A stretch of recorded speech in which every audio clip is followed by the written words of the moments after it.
Bonjour et bienvenue dans ce nouvel épisode de Arsenal, le podcast. Comme d'habitude, je suis avec Alex. Bonsoir Alex. Yo, salut. Pas trop longue cette pause internationale pour toi ? Très longue, très longue. Mais bon, la France a joué, donc c'était cool quand même. Ouais, et Saka a marqué, Eze a marqué.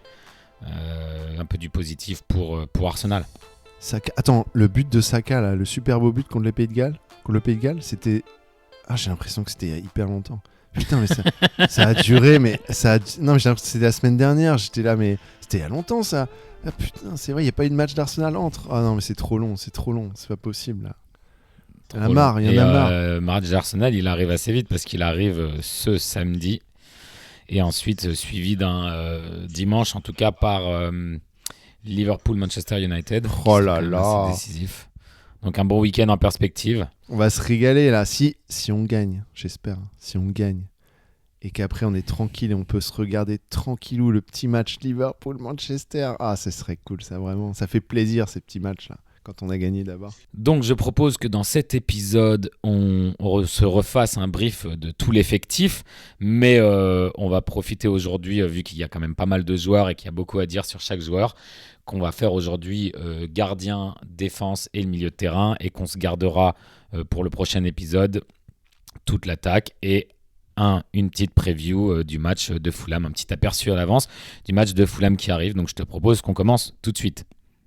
Donc moi il faut aussi que je fasse attention parce que j'ai remarqué que ça fait plusieurs épisodes quand je balance un argument suivi de stats. Souvent mes stats je les fais un peu environ. Ouais. Grossièrement, le point est là, l'argument est là, les stats, normalement les vrais stats valident mon argument, mais là je vais quand même essayer d'éviter les stats dans le vide, genre combien de buts a marqué Haaland dans combien de matchs, etc. Mais bon voilà, donc là je me disais qu'on allait se refaire l'effectif, ça permet de faire un état des lieux de l'équipe. Donc je pense qu'on va être, dans l'ensemble, on va être plutôt positif parce qu'on est plutôt content d'être premier, on est content de l'état des choses en ce moment à cette pause internationale, après une série de matchs assez difficiles. Et je trouve aussi qu'après ce mercato, on a dans l'ensemble, dans une moyenne globale, le meilleur effectif de la Première Ligue en termes d'équilibre. Après, ce qu'on en fait, c'est autre chose et ce sera le sujet d'autres podcasts, comme on a déjà fait jusqu'à maintenant. Mais voilà, l'effectif en lui-même, il est bien équilibré. On a bétonné à peu près plein d'endroits où on avait des lacunes. Donc je pense qu'on peut commencer par, je vais le faire dans l'ordre de l'effectif qui est sur le site d'Arsenal Men's Squad.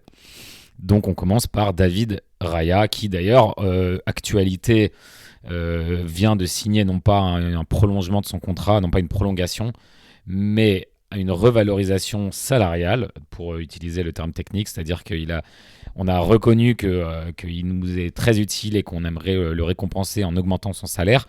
Mais c'est intéressant de voir qu'on n'a pas prolongé son contrat. Donc peut-être qu'on est de plus en plus prudent avec les joueurs qui vieillissent, même s'il n'est quand même pas très vieux, surtout pour un gardien. Moi, je le trouve super. Je lance mon petit débrief de David Raya.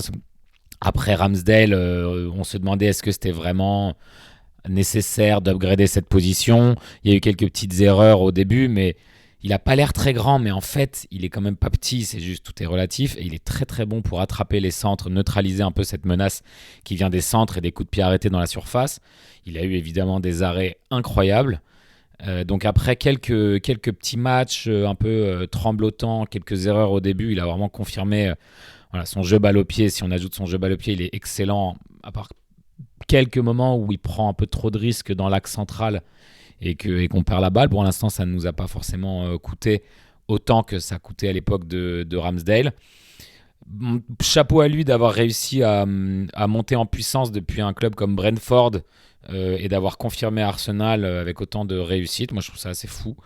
Et pour moi, il lui manque juste un peu un titre pour qu'il soit considéré comme un des meilleurs gardiens du monde. Je suis entièrement d'accord avec ce que tu viens de dire. Et si je pouvais ajouter à cela une chose, c'est que comme un bolos, j'avais pas mis mes écouteurs au début. Donc en fait, dans mon enregistrement, on va t'entendre en train de parler aussi. C'est pas grave, puisque de toute façon, je superpose les deux prises, donc ça devrait se... Ouais, c'est vrai que ça... Non, mais tu sais que je peux mute ta prise par interstice. Ah, c'est juste que j'ai pas que ça à faire de ma vie, donc... Ouais, c'est vrai que c'est pas mal. Bon, bah alors voilà. Donc pour revenir sur David Raya, ouais, c'est bizarre qu'il ne l'ait pas prolongé.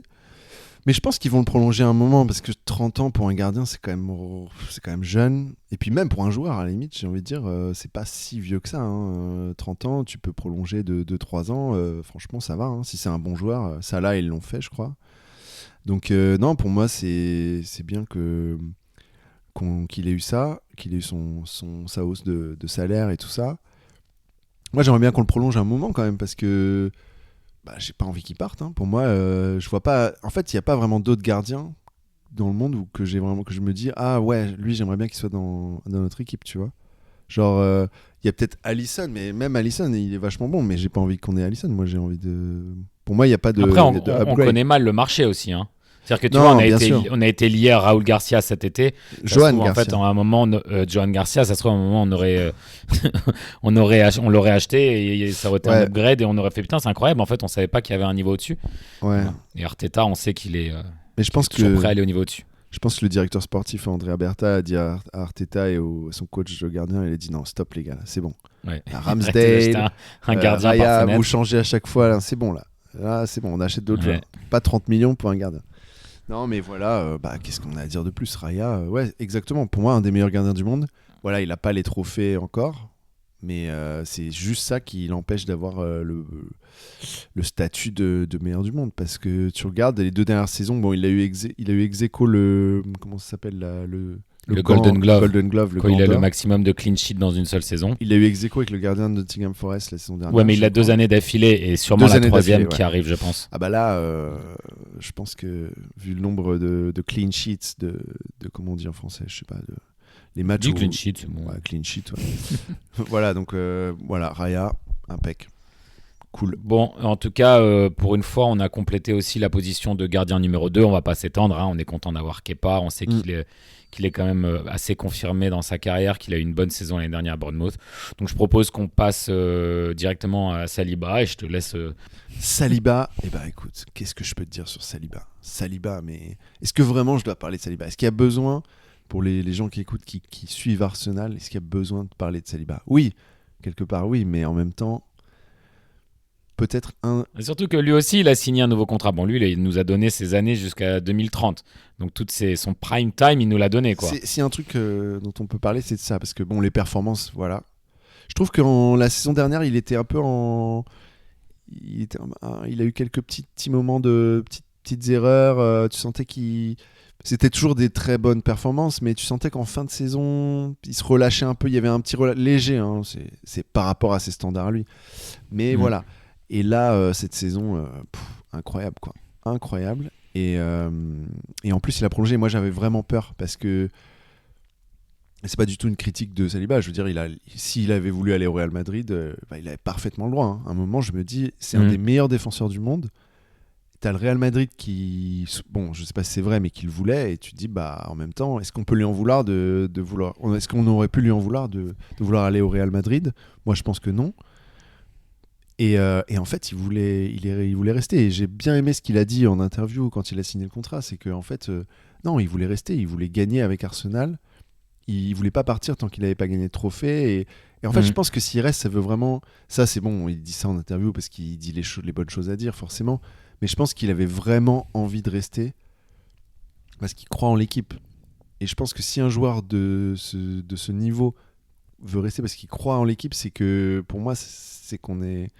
On est vraiment proche, on est proche de gagner et c'est que ça veut tout dire en fait. C'est génial. Et au niveau de quel joueur il est, voilà, un des meilleurs. Lui et Gabriel ensemble, pour moi, c'est le meilleur partenariat de Première Ligue. Le meilleur partenariat défensif de Première Ligue. C'est de l'équivalent de Ferdinand Vidic de l'époque. Il se complémentarise très bien. Et donc après on peut parler de Saliba tout seul, mais après meilleur défenseur de Première Ligue, je sais pas, il y a Van Dijk quand même et il y a Gabriel, mais après en termes de duo, lui et Gabriel, il y a pas mieux en Première Ligue et même dans le monde. Je suis pas sûr que dans le monde il y ait un meilleur partenariat défensif en ce moment. Donc, voilà. J'adore sa capacité à savoir à quel moment il faut tacler ou attendre, un peu la technique du crocodile qui chasse, où il attend le bon moment pour envoyer son pied et sans faire de faute, récupérer. Évidemment, son jeu de distribution est très bon. Je dirais juste que je pense qu'il pourrait essayer peut-être des passes un peu plus dans l'axe, un peu plus risqué, parce que ça va souvent un peu sur le côté, mais voilà, très bon. Mosquera qui est arrivé cet été, qui a encore 21 ans. Moi, je trouve ça impressionnant qu'il ait encore 21 ans. Qu'il a seulement 21 ans, parce qu'on l'a vu devoir entrer à Anfield à la 3e minute, justement quand Saliba s'est blessé. Ouais, excellent, pareil, en défense 1 contre 1, en recovery, c'est-à-dire quand on se prend un ballon dans le dos des défenseurs, il arrive à avoir la vitesse et l'intelligence de placement et pour rattraper et pour tacler au bon moment. Ça relance. Moi, son talent que je préfère, ce sont ses passes qui fusent jusqu'au milieu de terrain et qui clairement déroutent complètement l'adversaire. C'est rapide, c'est précis. Voilà, on n'a pas eu énormément on a qu'un échantillon assez petit pour évaluer Mosquera, mais j'ai été choqué, et encore une fois, on l'a déjà dit dans ce pod, choqué qu'il n'ait coûté que 15 millions. Parce que ce mec, en fait, tu vois, si Saliba était parti au Real, comme tu as dit, on se serait dit, à la limite, on a Mosquera, quoi. Mosquera parce que le moustique parce que ça pique. Ça pique parce que... Je propose qu'on passe à Ben White. Ça pique, non mais attends, j'allais quelque part avec ce raisonnement. Ça pique pourquoi c'est le moustique? Parce que ça pique. Ça pique pourquoi? Parce que quand tu payes 90 millions pour Harry Maguire, ça pique. Mais quand tu payes 15 millions pour Mosquera, ça pique pas. Et pourtant, c'est un moustique, c'est Mosquera. Bon là, je sais pas si ça y est. En fait, je suis désolé, j'ai enlevé mon pull. Je me suis dit, je vais profiter de ce raisonnement, et j'ai dû enlever mes écouteurs. Du coup, je sais pas si ça rentrera dans les... mais je vais le découvrir quand j'associerai les deux prises, parce que je n'ai rien entendu. Je suis juste arrivé au silence après. C'est dommage. Bon, t'inquiète pas, je le garderai. Bon, merci pour ça. Mosquera. Non, mais incroyable. Juste pour revenir vite fait, je pense que Saliba, ce qui dirait qu'il manque un peu aussi, c'est son côté un peu leader. Il manque. Je trouve que, après, on le voit peut-être pas, mais je trouve qu'il pourrait être plus un leader, un peu à dire aux autres, fais ci. Enfin, il y a un côté leader sur le terrain qui, je trouve qu'il a pas encore assez pour c'est peut-être le seul truc qui lui manque, je trouve, pour devenir un grand joueur, vraiment un encore plus grand joueur. Mais sinon, Mosquera, incroyable. Et c'est vrai qu'il sur tous les tableaux, genre défensivement, en 1 contre 1, en passe, et il avait un style un peu différent de Saliba, justement parce qu'il tentait des passes un peu plus risquées, un peu plus dans l'axe. Et ouais, incroyable. J'espère que... Voilà, c'est un jeune joueur, pas si jeune, parce que 21 ans, c'est pas si jeune, mais quand même. C'est l'âge auquel est arrivé Saliba. Enfin, il n'est pas arrivé à 21 ans, mais c'est l'âge qu'il avait quand il a eu sa première saison avec nous en 22-23. Et il était déjà excellent, même si voilà, il n'était pas parfait, mais il était excellent. Et c'est du niveau, pour moi, c'est du niveau de Saliba, presque du niveau de Saliba maintenant, donc c'est du niveau de Saliba de l'époque. C'est un jeune joueur, donc il ne faut pas s'attendre à ce qu'il ait que des grosses performances toute l'année. C'est normal qu'il en ait peut-être des moins bonnes. Il ne faut pas non plus s'affoler si c'est le cas, mais en tout cas, c'est hyper prometteur. Et en fait, c'est génial d'avoir un joueur que si Saliba est blessé comme contre Liverpool, ou s'il doit être absent et tout, t'es rassuré, tu sais qu'il y a Mosquera et c'est génial. Même quand Gabriel est blessé. Hein. Oui, il peut aussi jouer au poste de Gabriel. Mosquera, ouais. Et en fait, t'es serein en fait quand il joue. T'es pas. Et après, bon là, il va peut-être moins jouer forcément, mais il y a quand même plein de matchs de Champions League, de FA Cup, de Carabao Cup. Ouais, puis il peut même jouer arrière droit ou quand on a envie de reposer un peu les autres joueurs, ouais. Ça c'est cool aussi. Donc super. Pour moi, un des meilleurs transferts. Pour moi, le meilleur transfert, c'était... On va y arriver. Ouais, on va y arriver, mais pour moi, peut-être en termes de prix et tout, le deuxième meilleur de la fenêtre pour l'instant, du mercato. Ok, donc Ben White, on survole vite fait parce qu'on l'a pas vu depuis longtemps. Il est vraiment blessé et reblessé, et dès qu'il revient, il repart en blessure. On l'a vraiment surchargé l'année où Timber s'est blessé pour la saison après une mi-temps de Première Ligue. Je pense que Ben White, s'il arrive à vraiment revenir et rester fit, il pourra avoir un vrai impact cette saison, parce que c'est peut-être notre meilleur arrière latéral offensivement, dans le jeu offensif. Pas notre meilleur défensivement, mais il est toujours très intelligent, très régulier. Et il me manque beaucoup. Il y a Hincapié aussi, on n'a pas encore vu plus que ça, on l'a vu un tout petit peu. Je pense qu'il est venu pour être arrière gauche. De ce que j'ai pu voir en checkant un peu le profil du joueur dans ces années précédentes, c'est vraiment un gros défenseur comme on aime, un peu à la Gabriel, hyper proactif en dehors de sa surface, assez patient quand il est dedans, très très bon en centre sur le plan offensif. Très bon en longue passe aussi, tu sais, les longues passes comme fait Ben White d'ailleurs, qui arrive entre le défenseur et l'arrière latéral adverse, un peu comme le but que Saka a mis contre Liverpool quand il fait un crochet à Robertson après une longue passe de Ben White, ce genre de longue passe là. Donc j'ai hâte de le voir plus. Je sais pas si tu veux dire quelque chose sur White ou Hincapié ou si on avance sur Big Gabi, Gabriel Magalhaes. Non, juste un petit. Hincapié, je sais pas si on peut. Moi, je peux pas trop en parler parce qu'on l'a pas vraiment pas vu. C'est dommage qu'il soit blessé, mais je connais pas trop ce joueur. Je sais qu'il joue à Leverkusen, qu'il a pas mal joué. Alors qu'il était pas. Je crois qu'il commençait pas, mais il a pas mal joué. Mais prometteur, hein, j'ai beaucoup d'espoir pour ce joueur, d'après ce que tu as dit et tout.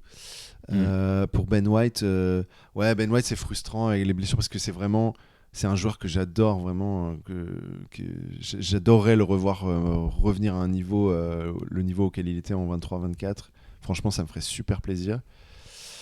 Et parce que c'est entertaining, c'est du spectacle quand il est là. Moi, je trouve que c'est génial. Il a une attitude et tout. Il a quelque chose.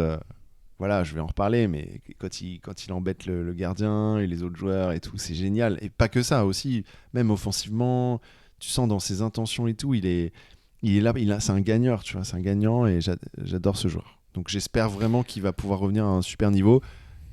Et voilà. Et donc Gabriel Magalhaes qui a été transformé depuis le moment où on l'a acheté, me semble. Clairement, on avait un bon défenseur, on avait une sorte de pierre brute, clairement qu'il fallait un peu peaufiner, un peu tailler, mais là on a vraiment un des 3 meilleurs défenseurs du monde, évidemment. En plus, il a une capacité à marquer, et pas que marquer sur des petits corners par-ci par-là, à marquer aussi dans des matchs où les buts sont hyper importants, et souvent dans des matchs où lui peut-être a fait une erreur à un moment, à l'époque contre Fulham avec Mitrovic, tu te souviens quand il offre le but à Mitrovic et finalement Arsenal gagne 2-1 contre Fulham avec justement un but de Gabriel dans les derniers instants. Là à Newcastle, il se fait un peu balader facilement par Voltemade et c'est lui qui met le but de la victoire. Ça, c'est assez frais pour qu'on s'en souvienne bien. Il est très très bon défensivement dans le couloir gauche. Donc il peut permettre à l'arrière gauche de monter ou soit vers l'attaque, soit vers le milieu et ensuite pour couvrir derrière. Il est aussi très très bon en passe, en longue passe. Il peut avoir des très bonnes longues passes aussi. La saison dernière, il nous en a montré quelques-unes. Voilà, après, je pense que son partenariat avec Saliba l'a beaucoup aidé. Les deux sont très bons potes. Je pense que là, vraiment, encore une fois, on peut être tout aussi dithyrambique qu'avec Saliba. Ouais, et ouais, ils sont potes parce qu'il parle français, Gabriel, parce qu'il jouait à Lille, je crois. Donc, ça, je pense que ça a aidé pas mal aussi pour Saliba aussi au début, pour s'intégrer vraiment dans l'équipe. Et ouais, juste c'est vrai que c'est pas le même style que Saliba, parce que c'est pas tout à fait, peut-être techniquement, légèrement moins bon, mais quand même bon en passe. Très bon en passe et ouais, je sais pas comment. Moi, en fait, j'ai pas envie de choisir entre les deux parce que j'adore les deux joueurs, mais Gabriel, pour moi, il y a un ouais, j'adore. Il y a un truc, je pense que c'est peut-être mon joueur préféré de l'équipe d'Arsenal parce que il adore défendre quoi. Il adore défendre et surtout, moi, j'adore offensivement. Il est tellement dangereux sur corner et à chaque fois, il met des buts hyper importants. Sur corner, à un moment où on en a besoin, contre City, contre Fulham, là, quand il avait fait l'erreur, contre Newcastle, c'était incroyable. En Champions League, il en avait mis contre Sporting. J'adore ce joueur. Et c'est une menace. Et quand tu l'as dans l'équipe, tu as ce truc de défensivement, tu te sens en sécurité, mais surtout, tu as ce truc. Je pense que pour les équipes adverses, ça doit être terrible. Quand tu vois. On se rend pas compte, nous, parce qu'on n'a jamais vraiment eu ça. On a eu Stoke qui nous faisait leur touche longue de merde. Mais. Une équipe où quand ils ont un corner, t'es là, mais oh non, j'ai peur. Ou genre, ils voient Gabriel et ils se disent, mais les fans et les joueurs des adverses, ils doivent se dire, mais c'est horrible, quoi. Et ça, c'est génial. C'est une prophétie auto-réalisatrice, puisque en voyant Gabriel, ils ont peur. Donc, comme ils ont peur, ils défendent moins bien. Ouais. Et donc, Gabriel peut marquer. Ça, c'est génial. Et ouais, incroyable. C'est vrai qu'il a toujours eu le potentiel et tout, mais c'est vrai qu'avant, il faisait beaucoup plus d'erreurs Et il en fait quand même. Ouais, c'est quand même très rare maintenant qu'il fasse des erreurs. Hein. De temps en Il temps. a une volonté. Ouais, contre Voltemade, c'est pas vraiment une erreur. C'est. Je sais pas. J'ai même pas envie de parler de ce but parce que de toute façon, on s'en fout. Mais. On a gagné, on s'en fout. Mais c'était bizarre, mais c'était pas une erreur. Mais ouais, génial. Timber, Jurien Timber, la camisole. Oh là là. La camisole de force. Je te laisse en parler. Timber. Non, mais en fait, là, j'ai l'impression que depuis le début, on est là, on dit que là à dire ouais, c'est trop bien et tout. Mais en même temps, faut se rappeler que. Et oui, mais surtout la défense. La défense. Bah, en même temps, on est meilleure défense de première ligue, voire. Voilà, c'est pour ça que là, on est forcément tout joyeux avec cette profondeur de défense. Attends, on a concédé un but dans le jeu. Mm-hmm. Et le reste, c'est sur coup de pied arrêté. On a concédé combien 3 buts en première ligue. Ah non, parce que celui de Voltema 2, il compte comme coup de pied arrêté. Je crois qu'on a concédé quoi 3 buts si mes calculs sont exacts. Contre là, Newcastle, contre City et contre Liverpool. Le seul but dans le jeu, c'est contre City alors. Ouais, c'est ça. Et après, on a concédé en Champions League. Non, même pas. Non, mais là, on est parti. Si on continue, on va faire une saison à 20 buts concédés, quoi. Non, mais en fait, voilà, Timber, voilà, encore une fois, qu'est-ce qu'il y a à dire ? Meilleur arrière droit défensivement de Première Ligue, pour moi, voire du monde. Peut-être notre défenseur le plus solide sur la régularité en termes défensifs. C'est-à-dire qu'en défense 1 contre 1, si t'enlèves juste 12 minutes contre Kvaratskhelia, ce mec est tout le temps. Ouais, mais en même temps, c'est pas n'importe qui. Incroyable et neutralise les ailiers adverses tout le temps. Mais c'est Kvaratskhelia, hein, c'est pas Gervinho, tu vois. Donc c'est pas mal quand même. Ouais. Et offensivement, énormément de progrès aussi. Progrès. Pour moi, il était toujours bon, mais comment dire, plus impliqué offensivement et plus décisif offensivement parce que c'est lui qui obtient le penalty pour contre qui c'était le péno là. Oh là là, j'ai du mal. Contre West Ham. Contre West Ham, c'est ça. Et il fait l'assist pour Saka contre c'était Nottingham Forest, je crois, ou Leeds. Non, Leeds. C'est lui il a une assist, c'est lui il a une très bonne passe pour Saka quand il met un but contre Leeds. Et puis même il est plus investi offensivement, donc et puis il a de la marge de progression parce que je crois qu'il a aussi que 24 ans, il me semble, 24. Donc voilà, incroyable. Il a été déployé dans un système offensif où il se retrouve beaucoup plus comme milieu offensif à l'intérieur, là, en arrivant par le côté de la surface, mais le côté intérieur de la surface. C'est très bizarre comme tactique, mais bon, voilà, c'est la nouvelle tactique. Donc peut-être qu'il va développer un peu sa finition. Et d'ailleurs, lui et Calafiori sont tous les deux déployés presque comme des attaquants par moment. Donc ça me permet de faire cette transition. Et comme on n'a pas fini de s'épancher sur nos talents défensifs, je propose qu'on passe à Riccardo Calafiori, qui lui est, je pense qu'il est sur la feuille de match, il est placé comme arrière gauche, mais de facto, au moment où se déroule le match, il joue partout. J'adore son talent, j'adore sa dégaine, j'adore sa capacité à aller, à décider d'aller se placer, comme je dis, n'importe où, mais sans jamais le faire de manière bête et se découvrir derrière. Il n'arrête pas de tirer et de marquer et il ne tire que du droit. Là, il a eu un match avec l'Italie où il a eu 4 tirs, alors qu'il est défenseur central pour l'Italie. 4 tirs et les 4 tirs sont du droit. En fait, j'ai l'impression qu'il est gaucher que pour l'entrejeu et droitier pour quand il est attaquant. Et en plus, il a cette dégaine d'italien. Il a un peu la dégaine de défenseur italien à l'ancienne, mais il a aussi la dégaine d'attaquant italien à l'ancienne. Donc j'adore. Je pense que je suis content que Arteta lui laisse toute cette liberté. C'est un joueur throwback en anglais. Throwback, c'est un throwback aux années. Qui nous ramène en arrière. Aux années 90-2000, les Italiens avec leurs bandeaux et leurs cheveux longs. Ouais, surtout défensif, il a un petit côté Alessandro Nesta, mais ça c'est que physiquement. Mais du coup, ouais, génial parce que c'est un peu. J'aime bien ces joueurs un peu maverick. C'est un peu le joueur un peu foufou, qui est un peu différent des autres dans le sens où tu sais pas trop ce qu'il va faire, il va peut-être faire des trucs un peu fous et t'as l'impression que mais attends, il est défenseur, qu'est-ce qu'il fait à attaquer comme ça, il est attaquant là, il tire n'importe quand, il tente des trucs de dingue. Parfois, ça fait n'importe quoi, comme contre Newcastle. Là, il a fait une espèce de tir. Mais en fait, c'est bien qu'il fasse ça parce que ça apporte quelque chose en plus. Et surtout, il a la gagne aussi. Il a la haine. Tu sens quand il défend, même quand il rate un truc où il se fait surprendre et tout, il court derrière, il fait tout pour récupérer. Enfin, dans l'attitude aussi, c'est incroyable. Et vraiment un super joueur. Et c'est cool parce que j'ai l'impression que c'est Arteta qui lui laisse cette liberté d'être un peu foufou. Et c'est bien d'avoir un joueur comme ça. Et je pense que c'est le genre de joueur, à mon avis, il sera peut-être capitaine ou vice-capitaine. Bon, d'Arsenal, je sais pas, mais peut-être de l'Italie. Je pense que c'est le genre de joueur qui a la personnalité pour. Donc, ouais. Génial. Je suis content que la feuille de l'équipe sur le site d'Arsenal termine avec Miles Lewis-Kelly parce que comme ça, la défense termine avec Miles Lewis-Kelly parce que moi, ce que j'aimerais maintenant qu'il y a Calafiori et il me semble qu'Hincapié va jouer en arrière-gauche, j'aimerais qu'on voit Miles Lewis-Kelly vraiment se développer au milieu.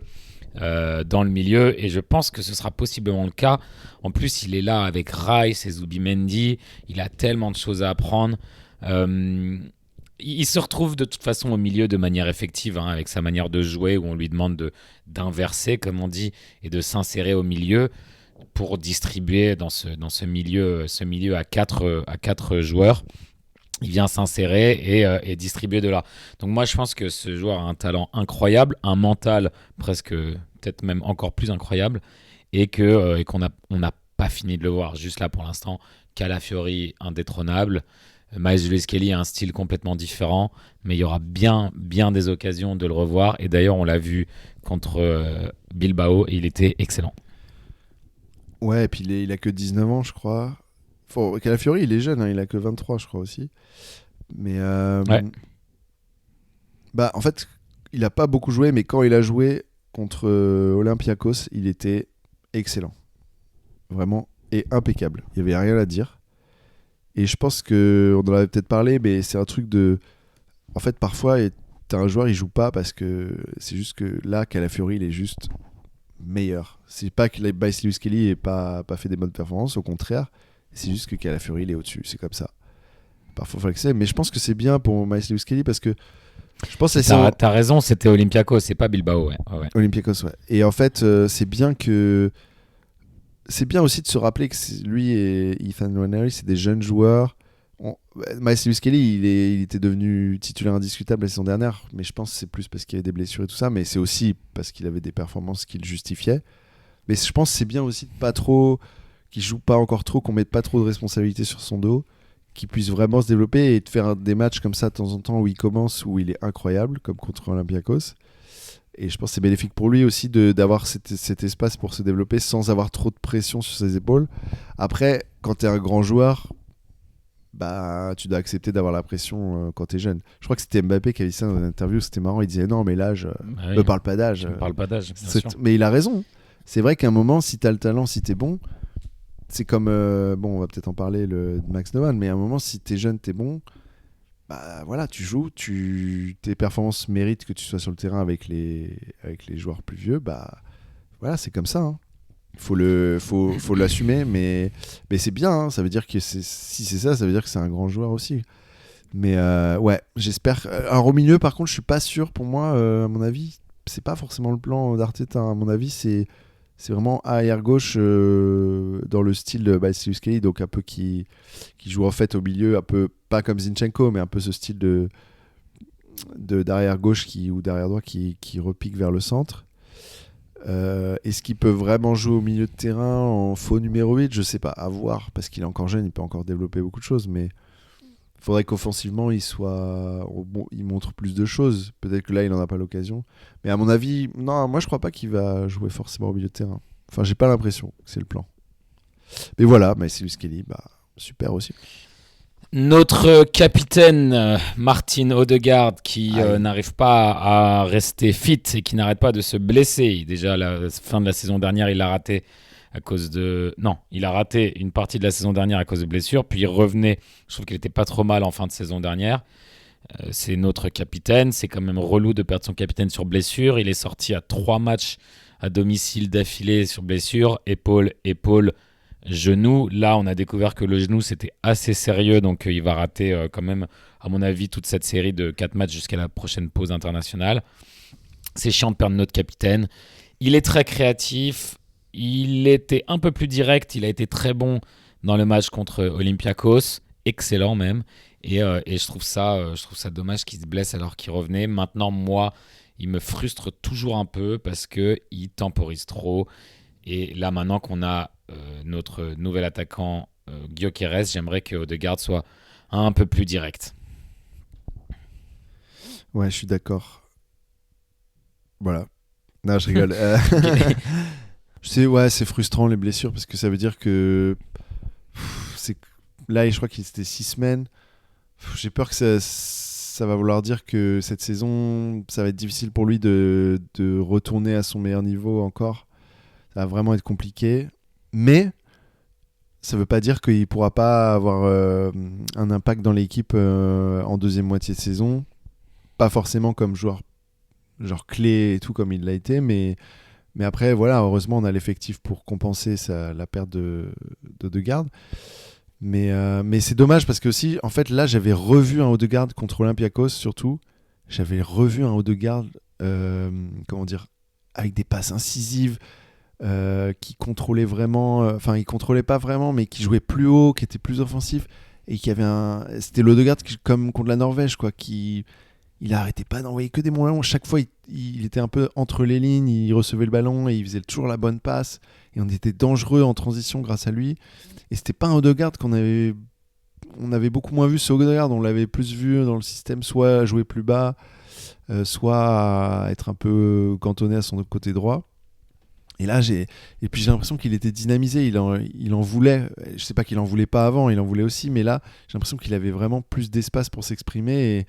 Et j'avais envie de revoir cet Odegaard, justement. Ça faisait plaisir. C'était comme un joueur qui renaissait. Et donc, ouais, vraiment dommage. Parce que j'aime beaucoup ce joueur. Et je dois dire que, voilà, moi aussi, la saison dernière, j'étais un peu déçu par lui. Et j'étais un peu à la limite à dire, ouais, bah là, il faudrait mettre Eze et plus Odegaard, tu vois.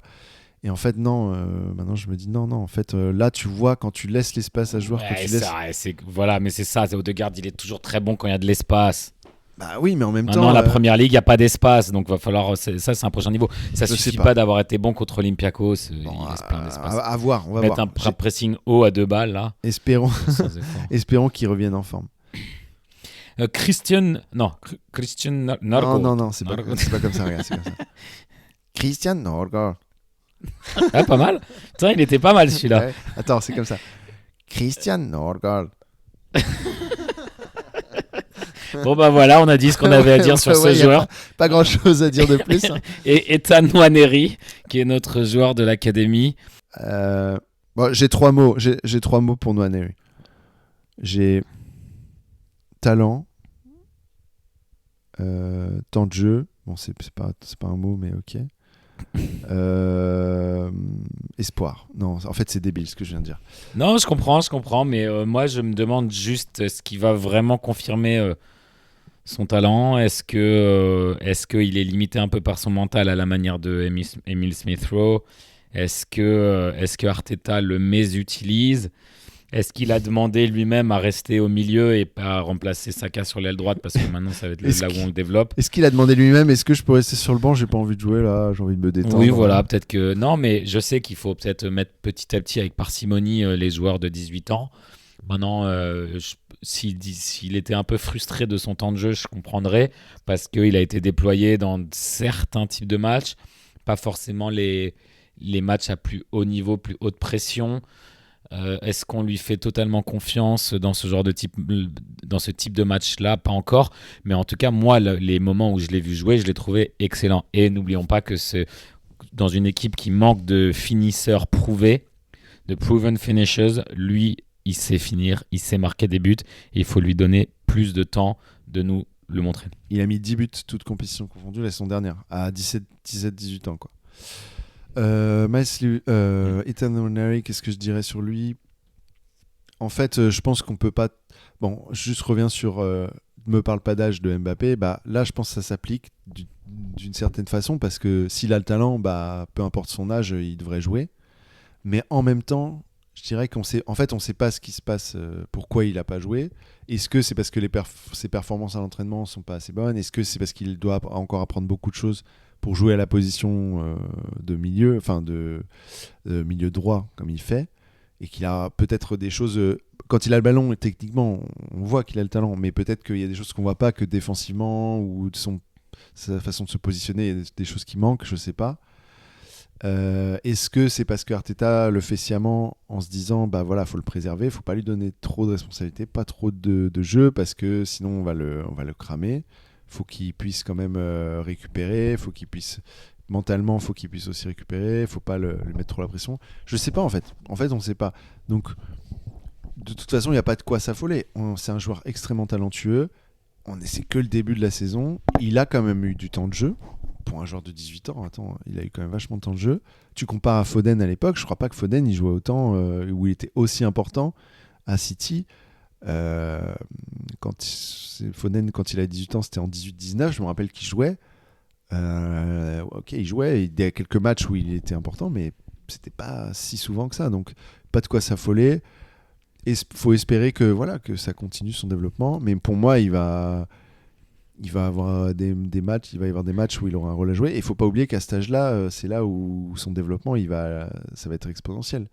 C'est là où il va vraiment prendre de l'âge et de la maturité et de l'importance dans l'équipe. Donc ça fait plaisir, on va voir.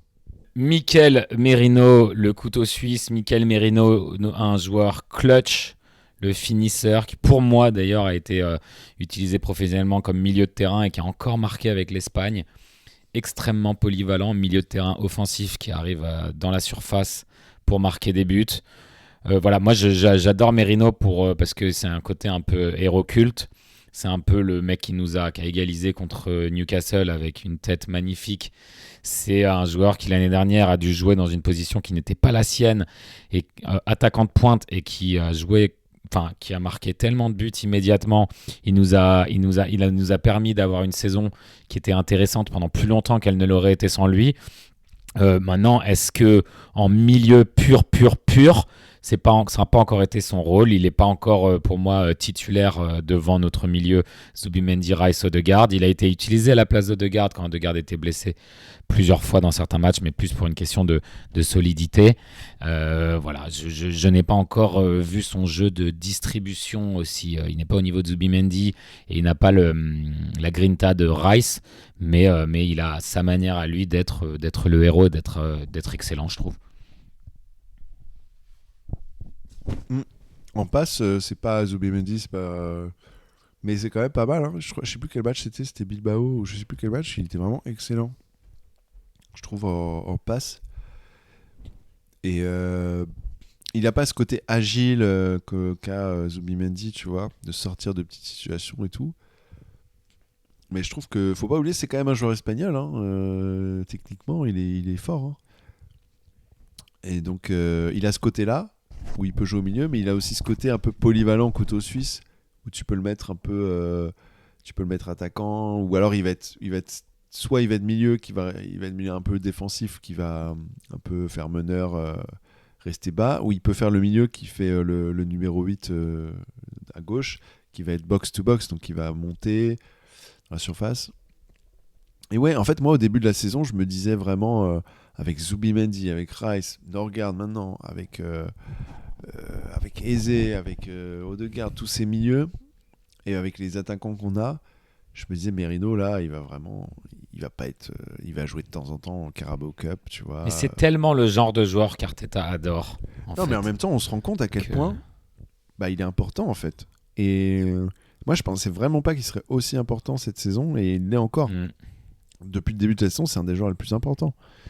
Et c'est cool parce qu'en même temps, t'as tellement d'autres options. Genre, s'il joue pas, t'es pas là à dire ah mince, s'il joue pas à Merino. Et en même temps, s'il joue, t'es content aussi. Donc, oui, on s'est un peu plaint quand il y avait le milieu Merino, Zubimendi, Rice, mais c'était pas contre Merino, c'était plus de trois milieux un peu qui manquaient. C'est l'équilibre qui l'équilibre, ouais. Pas, ouais. Mais et puis à voir, hein, ça se trouve, il peut jouer en pur numéro 6 comme le fait Rice ou Zubimendi avec des joueurs plus offensifs devant. À voir, mais c'est vrai que c'est. Je suis même. À mon avis, il peut même jouer arrière gauche, tu vois. dans le style un peu Miles Lewis Kelly, enfin de arrière gauche qui joue milieu genre. Mais ouais, et puis un joueur que tu peux que aimer ce joueur parce qu'il pour ce qu'il a apporté et son attitude. Puis tu le vois, il est toujours souriant. Ça se voit que c'est un mec sympa. C'est vrai que parfois, tu peux l'avouer, dans ton équipe, tu as des joueurs, tu te dis, bon, c'est peut-être pas le mec le plus sympa pour l'équipe adverse, je veux dire. Tu peux te comprendre pourquoi les fans adverses n'aiment pas ce joueur, certains joueurs. Mais lui, vraiment, tu te dis, bah, c'est impossible de pas apprécier ce joueur, même quand tu es un fan de l'équipe adverse. J'ai tellement hâte de voir ce trio d'attaque Merino, Havertz, Gyökeres ensemble. Quand on a besoin d'un but. Ce serait pas mal. Et on balance des centres et des centres dans la surface. Bon voilà, pour moi, celui que j'estime être le joueur de la saison, et je te laisse commencer, Martin Zubimendi. Ouais, joueur de la saison, transfert de la saison. Il a le même prénom que Odegaard. Hein. Ouais, c'est vrai que c'est drôle, c'est une belle coïncidence. Quelles étaient les probabilités pour que ça arrive? Génial, j'adore. J'ai dit ça depuis le début, j'adore. Ouais, mais je te disais, c'est pour ça que j'ai annoncé au début qu'on serait plutôt positif parce qu'on a un effectif assez incroyable. Après, ce qu'on en fait, c'est peut-être ça le problème, mais voilà. Donc, non, mais faut se rappeler les Banter Years, faut se rappeler l'époque où on était nuls. Je le dis son nom à chaque fois, mais l'époque on n'aurait jamais osé faire un podcast sur l'effectif à cette époque. On a vu Mkhitaryan qui est un très bon joueur, mais Mkhitaryan, enfin, je sais pas pourquoi je dis son nom d'ailleurs. Mustafi, encore pour le redire, mais Kolasinac, attends, qui on avait d'autres, c'était drôle quand même. Hein. Gabriel, celui qui était à Valence. Moi, je trouve que aussi David Luiz entre dans cette époque par moment. Il y a eu des moments où il incarnait Willian, aussi. Willian, qui est pareil, c'est un bon joueur, mais je sais pas pourquoi Arsenal, c'était le flop total. Et attends. Stérile. Et celui dont tu as le maillot, tu avais acheté son maillot avec le numéro 19, PP19, il y a une photo de toi. J'étais tellement fier. Avec PP19 en train de sourire. C'est collector cette photo, c'est collector, tu vois. Et là, et voilà, et maintenant. On a une époque où on fait un état des lieux de l'équipe et on est que là à dire bah c'est génial, j'adore ce joueur, c'est une performance incroyable, un des meilleurs joueurs du monde, limite parfois on dit. Donc voilà, Zubimendi encore une fois à son poste, un des meilleurs milieux défensifs du monde. C'est du niveau, non c'est différent, mais c'est dans le. Tu regardes tous les meilleurs milieux défensifs, il y a qui en ce moment? Rodri, Gravenberch, qui a d'autres? C'est dur, hein. Attends. Ah, Caicedo. Caicedo. Bref, ouais. en première ligue. Surtout la première ligue. Donc ouais. Caicedo, Rodri, Gravenberch. En fait, c'est cette polyvalence défense-attaque, défense-possession qui est incroyable. D'être aussi bon à casser les contre-attaques qu'à distribuer et avoir un regista, un toucher de ballon incroyable, une intelligence de jeu. Et puis il joue simple en fait. Précision. Simple et parfois il fait des petites cloches aussi comme il a fait pour Tinder. Oui. À chaque fois je fais ça, putain. Pour Timber contre Newcastle. Ah oui, la petite cloche. Il y a la passe qu'il fait pour Eze pour le but contre West Ham. Et en fait, il y a ce côté très technique. Il joue très simple, mais il fait toujours le bon geste, le bon contrôle orienté, le bon geste. Il sait temporiser, il sait quand il faut accélérer, quand il faut ralentir, etc. Et surtout, défensivement, on se rend pas compte, mais il gagne énormément de duels. Il récupère énormément de ballons. Il fait énormément d'interceptions. Ça passe un peu plus inaperçu parce que quand tu es dans le match, tu regardes, tu es là, ah cool, ils ont le ballon, mais tu vois pas forcément toujours. Et c'est pour ça que pour moi, meilleur joueur d'Arsenal de la saison pour l'instant. C'est-à-dire, pour moi, c'est le plus indispensable pour l'instant. Ouais. Declan, Big Deck Energy, Declan Rice, Rice Baby. Do like Declan Rice. Do like Declan Rice. Do like Declan Rice. Bon, ça c'est clairement la meilleure chanson la meilleure chanson concernant Arsenal. Bon, son partenariat avec Zubimendi s'est amélioré de match en match. J'ai trouvé qu'au début, c'était un peu... ils apprenaient à se connaître. Cette année, il reste beaucoup plus bas que l'année dernière. Il arrive beaucoup moins en soutien offensif. Il est beaucoup plus face au jeu. J'aime bien aussi parce que ça permet de voir un pivot plus classique, un double pivot plus classique avec Zubimendi Rice. Donc plus comme un 4-2-3-1 avec un box-to-box à côté. Il est toujours aussi excellent. c'est vraiment un joueur de gros match. Quand l'équipe commence peut-être mentalement, peut se laisser aller. En tout cas, il laissera pas faire. Quand on se fera jamais dominer physiquement, parce que lui sera là pour imposer son style dans la cour de récré. Donc, ouais, on se fera pas bully, quoi. Et c'est en grande partie grâce à lui. C'est juste, maintenant que j'y pense, pour l'avoir vu jouer en équipe d'Espagne et tout, je me dis, mais comment on a réussi à avoir ce joueur? Je me rappelle l'avoir vu jouer en finale de l'Euro 2024, quand Rodri est sorti, il est rentré à la mi-temps. Il était juste incroyable, mais c'était pas spectaculaire, et je me suis dit, mais ce joueur, ça va être... il va être hyper prisé, quoi. Et il a été, et je me dis, mais c'est un miracle qu'il soit venu à Arsenal, quoi. Bah, ça prouve qu'on est arrivé à un statut différent, tout comme le joueur qu'on abordera dans le prochain épisode. Et attends, j'étais encore sur Zubimendi là, j'ai complètement craqué. Ah oui, d'accord. Non, mais Rice aussi, Rice, quand il était à West Ham, hein. Il y a 4 ans, oui, parce qu'en plus il a joué à la finale de l'Euro 2024 aussi, donc, mais il n'est pas rentré pour Rodri. Non, mais Rice, bah voilà, hein, Rice. Je trouve que ouais, cette saison il joue plus bas, il a moins ce côté, mais il a quand même encore un petit côté offensif. Bah, il a marqué contre West Ham. C'est lui qui met le rebond, justement, la belle passe de Zubimendi pour Eze en profondeur. Eze qui tire et le gardien la repousse et ça revient sur Declan Rice qui la met. Moi je pense que Declan Rice là, il va encore nous sortir une saison. Toutes les saisons pour l'instant elles étaient bien. La saison dernière, le début était peut-être un peu moins bon, mais la fin de saison il était incroyable. Les coups francs, voilà, contre Real Madrid. La saison d'avant il était excellent. Et là je pense qu'il peut encore franchir un palier offensivement. Et même dans son influence contre Newcastle, pour moi, c'était l'homme du match. C'était incroyable. Il était partout. C'est le mec dans la cour de récré. Quand tu joues, il est partout parce que c'est le meilleur de tout. Il est meilleur que tous les autres, donc il peut courir partout. Il peut être là partout. Toi, tu es en train de courir comme un. Fait vraiment partie des joueurs qui font la différence, qui sont juste par leur talent, leur grinta, leur physique. C'est vraiment un monstre. Et en plus, il est hyper sympa, ce mec. Tu vois les interviews. Et s'il n'était pas d'origine irlandaise, ce serait le monstre du Loch Ness. Mais bon, il n'est pas écossais. Oh là, c'est nul. T'aurais pu trouver, avec une vraie culture, on aurait trouvé un monstre irlandais, tu vois. Ouais, mais personne qu'on aurait connu aussi. Bon, bah voilà, on a fini milieu et défense. Et donc, dans le prochain épisode, on pourra bien prendre le temps de critiquer Martinelli et Gyökeres parce qu'on aura tout un épisode pour faire toute l'attaque. Non. Et je considère Eze dans l'attaque. Bien sûr, mais je considère Eze dans l'attaque. Donc là, j'aurais pu mettre Eze au milieu, mais on mettra Eze dans le prochain épisode parce qu'on aura plus de temps de toute façon. Je dis d'avance que moi, je fais pas un podcast où on critique Martinelli. Déjà, moi, là, je dois y aller. Bon, donc, merci pour ce brief rapide. Et voilà. Et on fera la preview de Fulham. On fera aussi la preview de Fulham, mais quelle bonne idée. Ciao les petits Gunners. Ciao les petits Gunners.